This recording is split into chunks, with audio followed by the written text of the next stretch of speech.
Artes visuales en la radio. En Happening,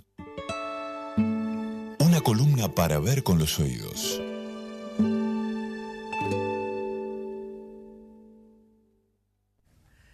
Guillermo Fantoni, ¿cómo le va? ¿Cómo anda ¿Qué tal, usted? Patricia? Muy bien. Muy bien, muy bien. Bueno, ¿por dónde nos vas a llevar hoy? Hoy vamos a hacer algo muy rosarino. A ver. Porque vamos a hablar de la gran divisoria en el arte de Rosario. La gran Divisoria. divisoria. Sí, exactamente. Bueno, entre los grupos que emergieron y actuaron en los años 50, el Grupo Litoral ocupó un lugar privilegiado por su novedad y por el carácter regional, ¿no? La unión de lo nuevo, el carácter universal y al mismo tiempo telúrico que tenía ese colectivo, por usar términos muy de la época, fue muy exaltado por la crítica. Bueno, tírame tres nombres para que la gente se ubique. Ya vamos Grupo a los Litoral, nombres. Ya vamos década a del los nombres. 50. Vamos a los nombres enseguida. A tal punto fue la exaltación de la crítica que opacó a todas las demás propuestas contemporáneas que eran tan modernas, originales y suscitadoras como la de ese colectivo.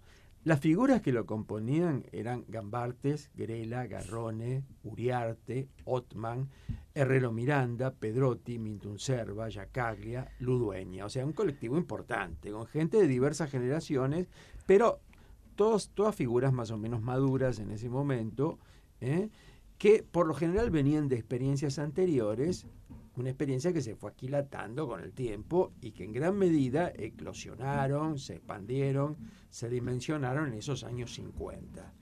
Entre los 40 y 50 hay que tener en cuenta que hubo una profusa actividad editorial. ¿Por qué? Porque la Guerra Civil Española produjo la emigración y radicación en nuestro país de figuras como Gonzalo Losada, de la editorial Losada, y Joan Merli, de la editorial Porseguidón. Esto implicó que estas casas publicaran varios tratados de pintura.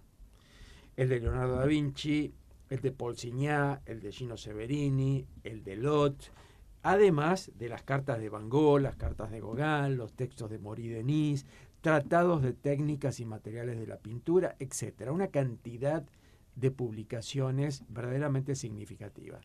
El Grupo Litoral se dio como tarea una indagación en torno al color, al dibujo, a la composición, y dentro de la experimentación que cada uno llevaba y las lecturas que hacía, bueno, cada artista hizo sus opciones, en buena medida relacionadas con sus gustos, sus temperamentos, sus concepciones, en fin, de acuerdo a su subjetividad. Pero de todos los tratados, el de Joaquín Torres García, que era una serie de lecciones que él agrupó con el nombre de universalismo constructivo, fue el que más consecuencias tuvo por su radicalidad. Torres García era en ese momento una figura uruguaya, un vanguardista, que había tenido una vastísima actuación europea en el primer cuarto de siglo, en distintos países, incluso en Nueva York también, y que al regresar a Montevideo en 1934 llevó adelante una profusa labor docente desde su taller, formando una escuela y generando amplios debates también. Su planteo en el arte implicaba abogar por el planismo, la frontalidad, la geometría, y se basaba en una subdivisión del soporte en rectángulos proporcionales donde él incluía una figuración muy sintética a tal punto que algunas eran como signos universales, y por supuesto la apelación al arte precolombino y a los colores tierras. Es decir, una plástica moderna y al mismo tiempo americana que fue adoptada en el Grupo Litoral en parte por Gambartes y muy pasionalmente, verdaderamente pasionalmente, por Grela, que inició desde entonces un verdadero magisterio en torno a Torres García, difundiendo los planteos de este autor. Ahora, la introducción de estos planteos, de este programa estético y la férrea defensa que Grela llevó adelante, provocó diferencias insalvables dentro de ese grupo, que en general rechazó todo lo relativo a la composición ortogonal, el dibujo elemental, los colores tierras y el arte precolombino. salvo Gambartes. Claro. Según Grela, ese dibujo elemental, desnudo, austero, los abstraía de tal modo de la realidad que no lo toleraban. ¿Qué pasa? Vos podés tomar los elementos de la realidad e ir sintetizándolos, ¿no? Que eso era lo que hacían en general los miembros del grupo. O podés trazar rectángulos proporcionales y ahí incluir mentalmente figuras que nacen de un modo abstracto ya. O sea, son dos procedimientos diametralmente opuestos, ¿no? A tal punto ocurrió esta divisoria que Uriarte y Grela, grandes amigos, terminaron siendo adversarios, pero de una cuestión que era insalvable.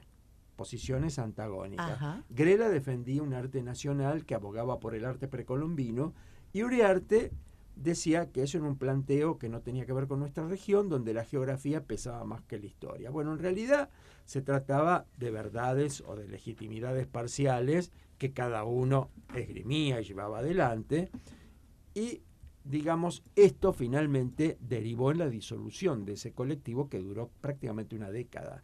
O sea, habían empezado en 1949 y hacia 1959 eso estaba en plena disolución.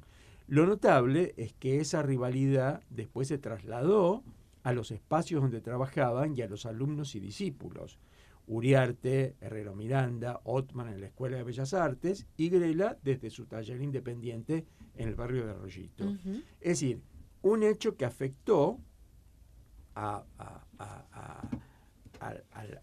panorama artístico, digamos, de la ciudad. Ahora, Sí. Varios de estos discípulos de ambas corrientes, a comienzos de los años 60, fueron promovidos a profesores de la renovada Escuela Provincial de Artes Visuales y conformaron el Grupo Taller. Esa gente eran Mele Bruniar, Eduardo Cerón, José María Lavarello. Estamos hablando de la escuela Alemi Gaboto. Claro, que antes estaba en la calle, digamos, San Martín y Urquiza. Mira vos. La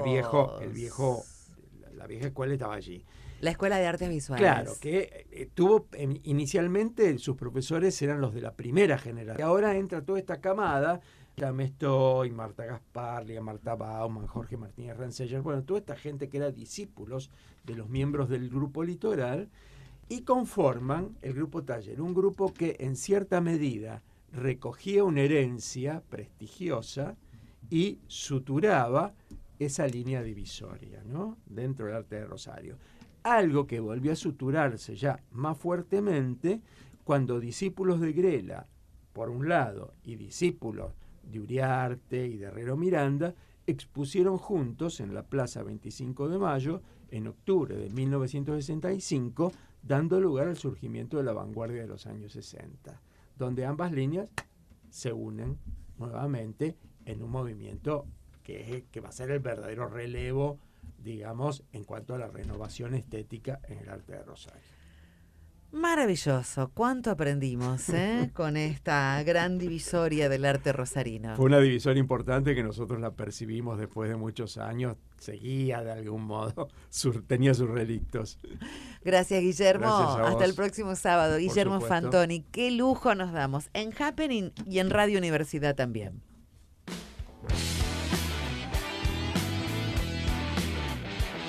Tenemos ganadora del sorteo Buchín, es Julieta, 23.317.731. Mandó su mensaje a las 12:07, gracias por tanta difusión de la cultura, dijo ella, y participaba por el sorteo. Increíble la clase de arte de Fantoni de hoy. El programa siempre supera la valla. Mira. Y es real el mensaje, ahí lo tenés. Buenísimo. ¿Viste? Me encanta. Se pone colorado, Fantoni. Dios mío, qué maravilla.